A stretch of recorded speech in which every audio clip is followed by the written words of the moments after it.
Hey guys! Welcome to my vlog! So ayan guys, at may nakita pa nga kami dito, napakaraming ipis na naman sa hinihigaan namin. Tara at lilinisin natin. At iyan na nga guys, at binuksan na nga itong tarpaulin at napakaraming ang ipis dito ay kay naman nga naman.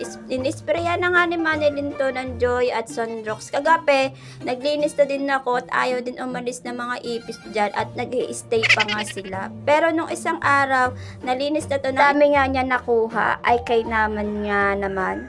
Tayo ay maglilinis ng dumi ng aking mga alaga. Yan na nga guys, ako tayo sinisipag nga at lilinisin ko na naman ang bahay ng mga alaga kong aso ay Inam.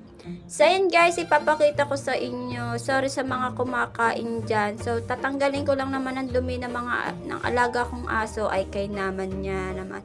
Ang ganda nga na pagkakatayo dito ni Sam ay Inam. So yan guys, at nililinis ko na nga itong bahay niya at gawa ng kapag nga mga dumi nga ay lalong dumadami nga ang kato at marami din niyang insekto na papunta sa kanya ay kay naman niya naman. Kailangan talaga tong malinis na malinis at gawa ng baka nga mapapunta mga aray sa amin kay naman niya naman. Mahirap nga naman kumapit ang kato sa katawan niyo at lalo na nakakasipsip nga to ng dugo ay Inam.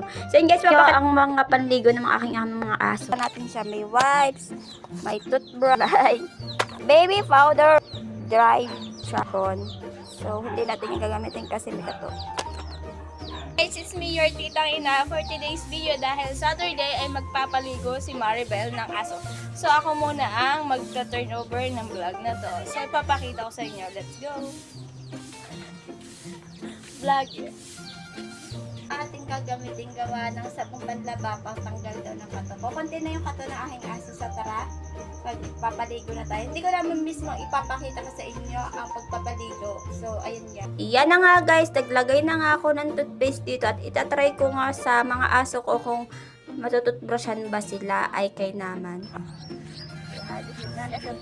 At kita nyo naman guys, ang reaction ni Jackie at talagang ayaw niya yung toothpaste at tinikman lang niya ay kay naman niya naman. Tinaray ko lang naman guys, pero may mga mabibili naman sa mga Shopee o TikTok, yun yung pang-toothbrush talaga ng aso. So ayan guys, at si Sam naman ang tinaray kong mag-toothbrush. So ayan guys, at ilang na ilang ang aso at gawa nga naman, maanghang nga naman itong toothbrush at tinaray ko nga para mawala kasi yung baho ng hininga nila ay kay naman nga naman.